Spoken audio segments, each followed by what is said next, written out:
All right. For this bonus, we're going to go over the franchise projections template. It should be there, right? It's going to be a Google Doc just like this. And the first thing that you're going to do is you're either going to go in here and you're going to make a copy, or you're going to download it into Excel if you prefer to use Excel. I'm going to make a copy here. I'm going to call this, we're going to use USA installation, not installation, installation. I'm going to make a copy. Okay, now I have a working copy of this. Okay, and so what this is basically it's not it's not some complicated private equity model. This is essentially what you need to know to see your cash flow, your P&L, and your balance sheet. Okay, it's not labeled like that. It's made super simple so anyone can use this. It's very intuitive, but hopefully it should be powerful as well. Okay. The first thing I'm going to say is I'm going to go to disclaimer. And look, this is for education and information purposes only. Okay, this isn't financial advice, this isn't tax advice. I'm not telling you to buy a franchise based off of this template. Okay, there's a lot more that goes into buying a franchise than just the financials. First off, right, as you should know from the course.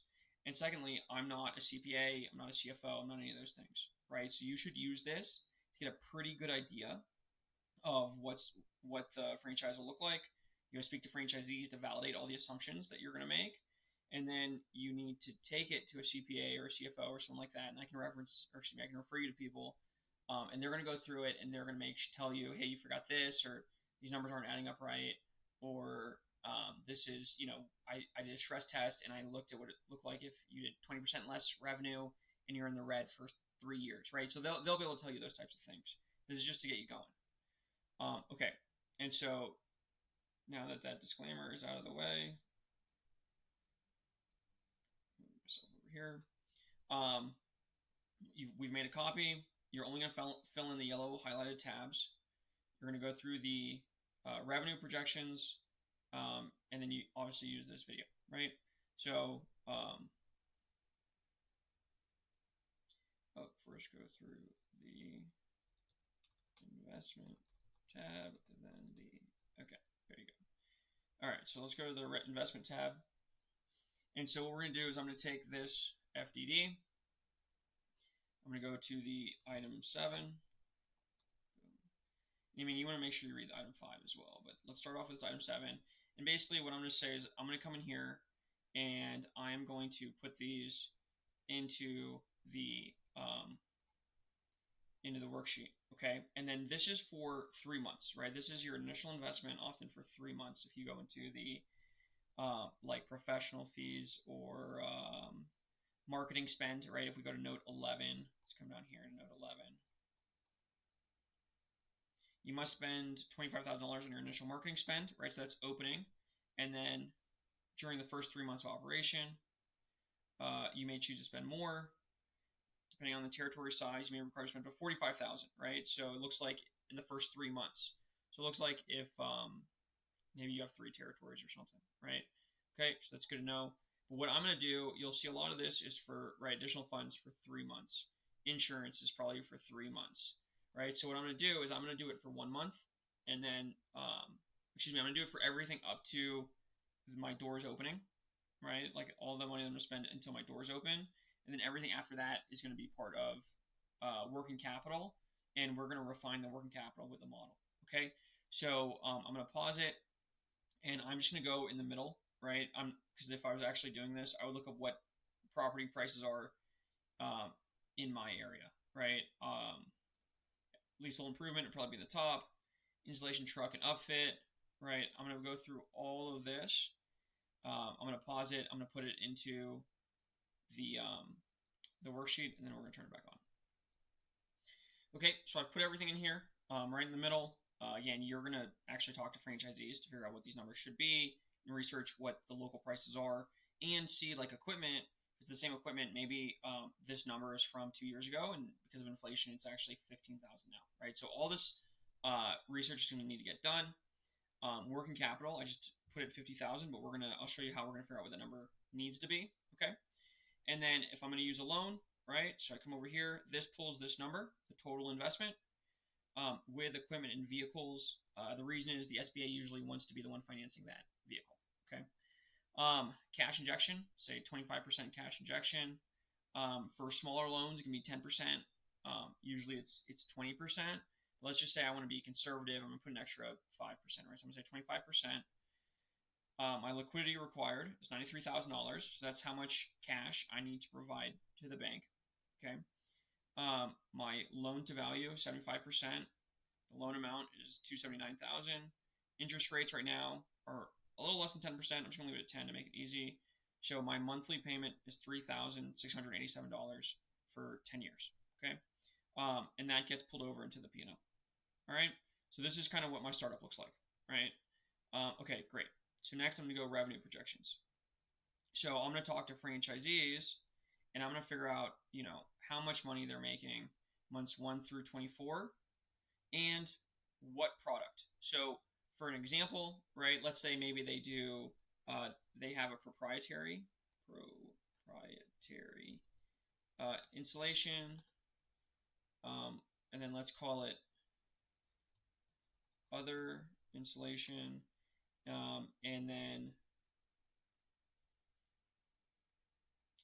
whatever other like fees and services that they offer, right? I don't know what this is, and the rest of these we'll just leave it as 0, okay? Next thing I'm going to do is I'm going to pull over item 19. Okay, great. So this is earnings. Let's see. Let's make sure. Let's read this real quick. As of December 31st, 2024, there were 55 franchises operating 109 territories. Excluded are 4 franchises who operate 10 territories that permanently closed. Okay, I'm going to want to know about that later. None of these franchises operated for less than 12 months before closing. Okay, the information on 41 franchisees. The first opened late 2023. Information from 8 franchises. Okay, so most of the people that they excluded hadn't been open for a year. That's standard. And they said 6 franchises failed to provide us with data.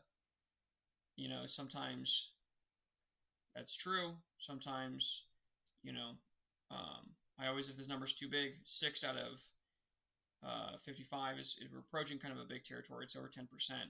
Like, they're making royalties. So why don't they know what their revenue is, right? Probably because it's not great. So I'd want to know more about that. Okay, so let's keep going.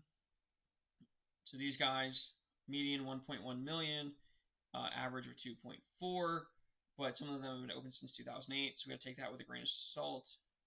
Here's the first quartile, right?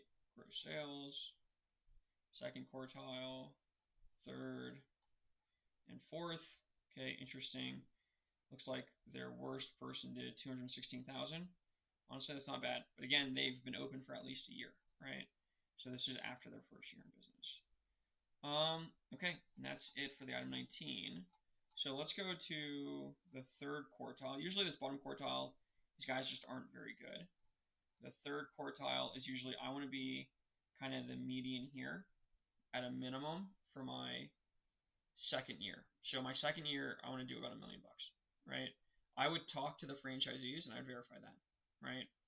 Maybe these guys, the fourth quartile, everyone's been open for less than 3 years, and it takes 3 years to get to $1 million. I've got no idea, right? I don't know about this franchise, but this is something that you need to figure out. I'm just using this as a target, okay?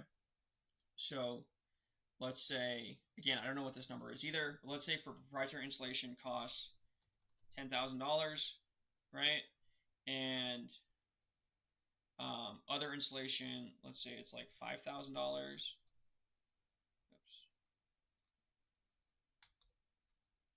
And then I'm going to say in month 1, I am going to do 0. I'm just kind of marketing. Maybe 1, 2, 3.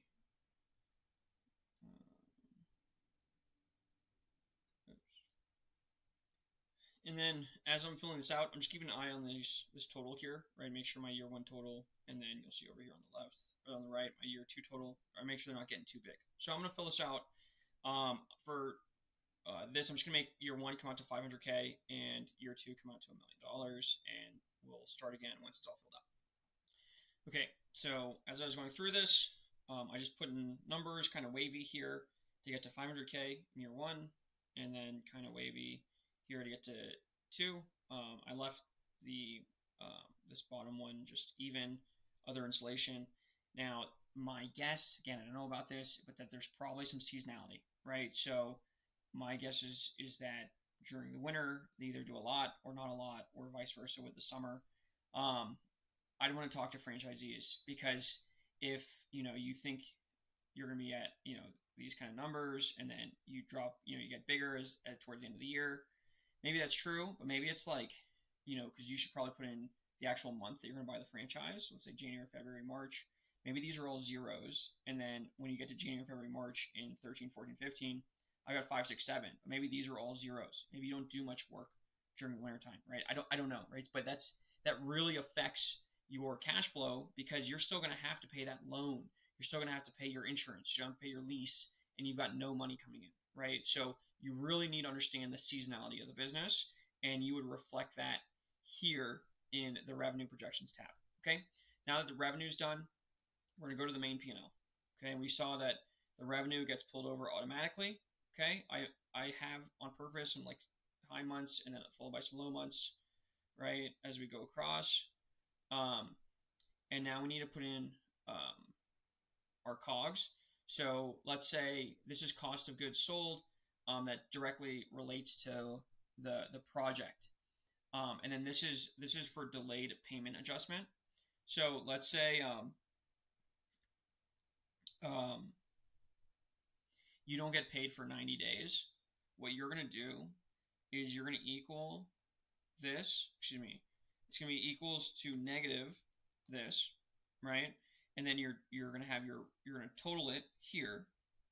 And then this is going to be 0. So, and then let's say 3 months later, you're actually going to get paid this $5,000, right? So you're going to put it equal to month 1,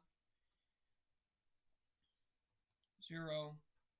This is going to be, you're going to drag this across. And so, and then you're going to, pull this all the way across for the full 2 years. And you're going to have a new total equals sum. You're going to sum up these 3. And this is going to be your new revenue. Okay, so there's a lot of franchises out there that get paid through insurance and takes 90 days. So what we're doing is we're essentially canceling out this month's, and then we're saying we're going to get month 1's revenue in 3 months.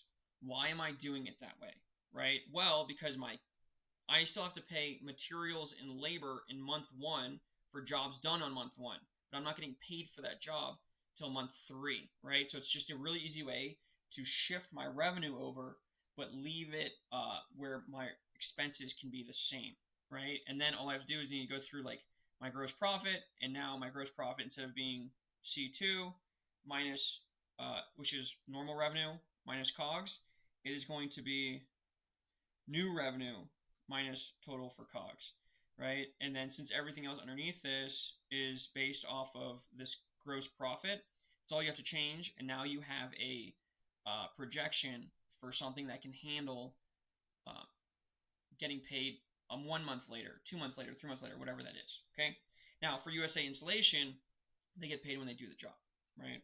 I'm guessing, right? If most of these home services, you get paid 50% before you even do the job, and then you get paid. The rest of it once the job's done. So you're basically getting paid as soon as it's done. Okay. So you don't have to worry about that for USA Installation. So the revenue is this. Now let's say the installation is usually, let's say it's usually 40. It's a bit high. Let's say it's usually 30% of the job, right? So that's where 30% of this will be my materials. Let's say labor is usually 20%, right? So to do $5,000, a job worth $5,000, I need to pay, my guys $1,000 in hourly wages, right? So that's where you get COGS, because those are the things that contribute to that job, right? Maybe you want maybe there's like some gas, right? There's different franchises where there is other things that need to be accounted into this. like contracted labor, other stuff like that, right? And so you just put that as a percent here, and it would auto-populate. Okay, but I'm going to leave it the way it is. So we're making 50% gross profit margin, right? Again, I don't know what that is for USA Insulation, right? This isn't me telling you the numbers for them because I don't know them. Next is our fixed costs. So our rent, our manager salary, our employees' salaries, right? So this is for the employees, the manager who are getting paid the same whether you're doing jobs or whether you're not doing jobs, right? So maybe you have a sales person who's out doing sales and they're getting paid 30 hours a week no matter what, right? You're going to put all that in here. So let's just do this real quick. Let's say rent. I'm just going to make up these numbers. Say it's $1,000 a month. Let's say I do have a manager and they're getting paid $60,000 a year, so it's $5,000 a month. Let's say I have a salesperson who's on commission, so I'm actually only paying them this. Payroll taxes are going to be 25% of manager and employee salary. You should know, you should have done the personal financial statement. You should know what your personal expenses are. So let's say you need to make $3,000 just to be able to survive, right? So that needs to be put in here, okay? Your profit comes underneath. It's going to depend on how profitable you are, but you need to get this much money. Maybe it's more, maybe it's 5, maybe it's 6, whatever it is, just so that you can pay your mortgage and you can eat meals and you can have your kids go to school, like whatever it is, okay? Let's say vehicle insurance is $150 a month. Let's say liability and whatever insurance I need is another $200 a month. Vehicle equipment loans, well, this is already wrapped up in the SBA loan, so this is 0.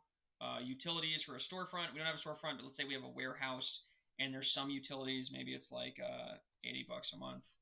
Let's say there's a CRM and some other tracking, so maybe that's like $300 a month. I'm going to pay a bookkeeper $300 a month. Permits and license, I don't know, I'm going to make this up. Gas for my vehicles. This may be a variable cost. In fact, it probably is going to be a variable cost. But some people like it here, so they can just plan it out.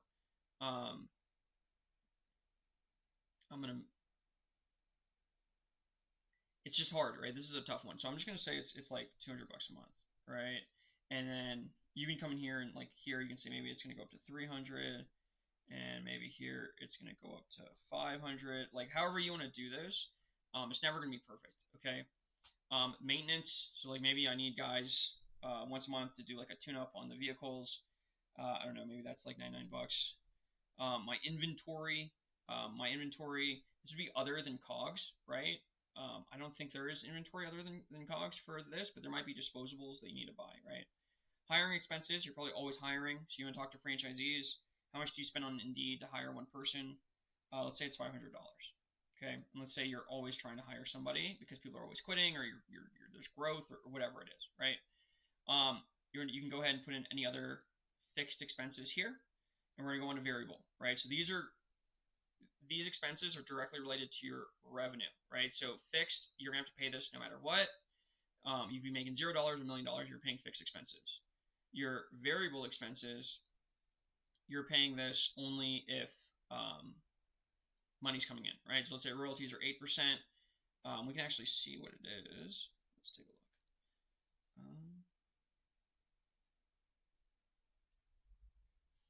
So that would be in item 6.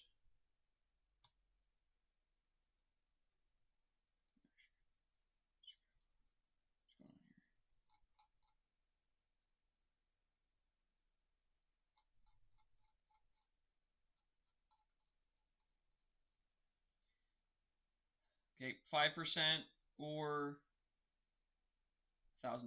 Okay, so let's go with 5%, and our brand fund is 2%.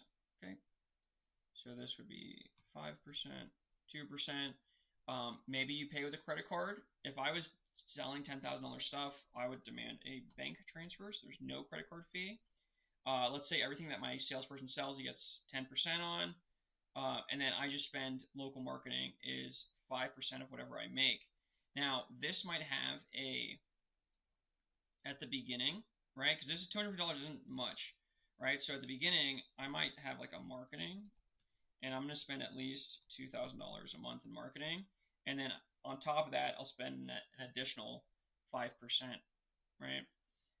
And then whatever other variable costs that come with your franchise. Again, talk to the franchisees, talk to the franchisor. And this comes to your net income, right? So right now, in our first year, because you can see if they're fixed, the fixed expenses stay the same, $18,000 a month. My variable increases as my revenue increases. And so right here, I can see I lost $16,000 my first year, okay? Or my first month, so almost 17,000. And it goes down, and then I make 17 bucks. So I need to make at least $65,000 in this business basically to break even. And then I have a couple down months, and then I have an up month, and then a down month, and then an up month, right? You can see even in year 2, I have months where I'm losing money, okay? And then my loan payment, right, got pulled over. So this isn't, although this is my net income, I now have to pay the loan back. I have to pay the bank, right? So now I'm actually down $20,000 for that month. And then I need to save for taxes. Well, it's 0 because this is a negative number, right? So I don't have to pay any taxes on this, right? So my net is negative 20. My business savings, well, I want to save for my business, but I can't because there's no money, right? So all this is zeros. If we come over here to a positive month, right? Well, I got to pay taxes, and that's how much. So I made this month. I made 12,000. But I got to pay the loan back, right? So that's I got to pay the loan back. So now I really made 9,000, but I've got to pay taxes. So really I made 6,400. I want to save an extra $1,500 towards my business savings. So really I made 5,000. I need to replace my current equipment, so I saved $1,000 bucks. So really I made 4,000, but I also want to buy another territory and get another truck, so I saved $1,000 here. So really I made 3,000. But also I have this other bucket. Maybe there's some other savings I want to do. I want to upgrade something, so I'm going to save 1,500 bucks. So my cash flow, how much my business profited that I can pay myself, is $1,400, right? And so you can see even in some up months, I am not cash flowing, right? Because I want to pay myself.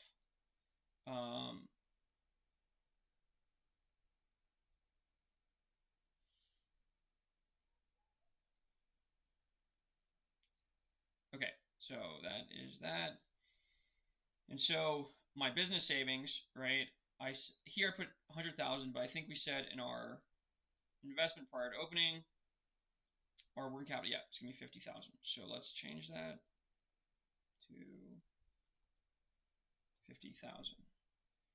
Okay, well, look at this. That's not enough working capital because right here I'm gonna be negative.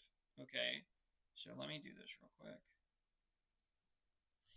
Okay, so what this tells me is that I'm gonna run out of capital basically in the 3rd month, right? I don't have enough savings.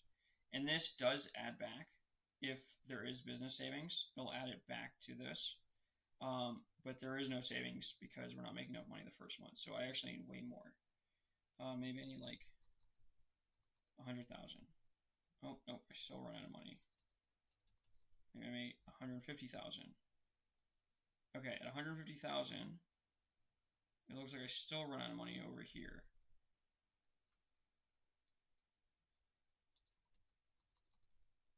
Okay, so at 180,000, I don't run out of money, and the lowest I get down to is, it looks like, out here in year 2, where I'm still losing money, the lowest I get to is 28,000, 27, yeah, about 28,000, right?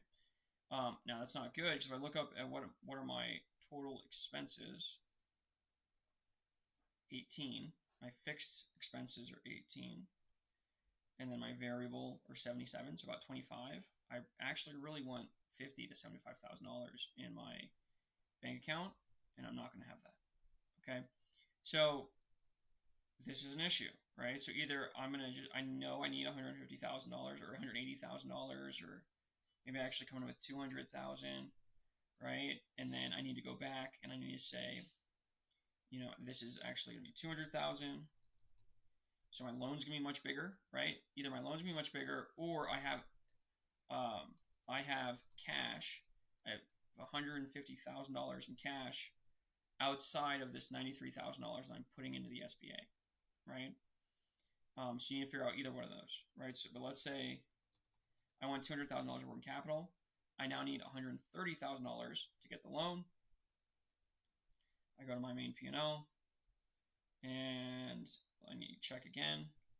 Okay, I'm still good. The reason I check again is because my loan payment jumped up to $5,000, right? Okay, and now my savings accounts, right? This is just the sum of the savings accounts. My tax savings accounts is 0. Well, I'm not paying any taxes, so that's okay.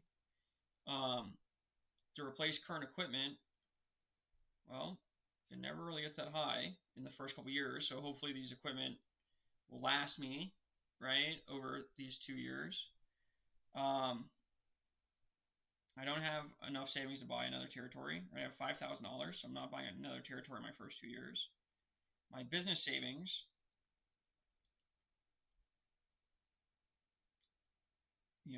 goes all the way down at some point to 20,000. Right? Again, not great. So is my other, right?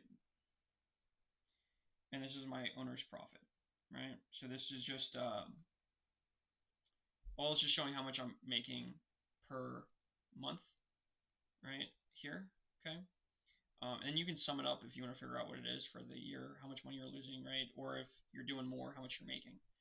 Okay, so this is kind of how you would do this, how you would play with it. And, right, what I've done is I've made this, like, honestly, if you're starting off, you're probably the manager. And you're probably the employee, right? So maybe you're actually going to pay yourself $5,000, right? Everything else looks kind of standard. And maybe I'm going to work from home, right? So maybe this is going to be 0 too. Okay. Well, what does that look like? All of a sudden, this looks a lot better, right? Looks like I'm cash flow. I'm pretty much making money except for 1 or 2 months starting in month 12. Not bad, right? And remember, that's on top of the salary that I'm making, okay? So my business savings never drops too low. I've got some savings here for equipment, to pay taxes, right? Things like that. So again, it's not perfect, but it's pretty good, right? And you can come back and change your revenue. Like, well, what if I sell more? What if I sell less, right? You need to talk to franchisees, see what's expected. Maybe there's a direct correlation to marketing and sales. So maybe if you do 4,000, you can actually make $1 million in your first year if you spend $4,000 a month. So there's a lot of questions, there's a lot of assumptions baked into this, but this is how you would use it. This is how you account for all these other savings that you need to have before you can pay yourself, but still make sure that you pay yourself first. Okay. Again, this isn't gonna be perfect, so you need to, when you're done with it and you're pretty sure you're gonna buy the franchise, pay a CFO, pay a CPA to go back through it. And remember, Tracer Franchising, if you get a franchise through us, we do reimburse you up to $5,000 for professional fees that you incur during the search, right? Attorneys, CPAs, right? People helping you set up your entities. Any of that stuff, we'll reimburse up to $5,000. So don't be afraid to spend the money to get this looked at. Okay, I hope this was helpful. This puts you ahead of the vast majority of other people who just look at this and go, oh, look, net income's $9,000. I am making money in month 7. And they don't do any of this other stuff and realize that actually, no, they're not. And they're not making money this month or this month. And they're really not making, made $1,000, woohoo, right? So this is really going to help you to understand what it takes. And then also mentally, right, when you're in the end of the year and you're like, oh my God, I only made $8,000, right? Actually, after all this, right, you made whatever. You thought you were going to make some other number, but based on these numbers, right, you thought you were going to be putting $21,000 in your pocket, but actually put in 7. Mentally, that's very hard if you were expecting 21 and you're getting 7. But if you're expecting 7 and you get 7, well, that's great, right? Like, you're right on target. Okay, so it's important both just from like having enough working capital, but also from like being able to deal with the stress of owning a business to go in with proper expectations. Okay, let me know if you have any questions, but this is something that you really just have to stress test. You need to talk to a ton of franchisees and get these numbers accurate possible, and then create a worst case scenario, a expectation scenario, and a best case scenario. Okay. All right. Hope this helps.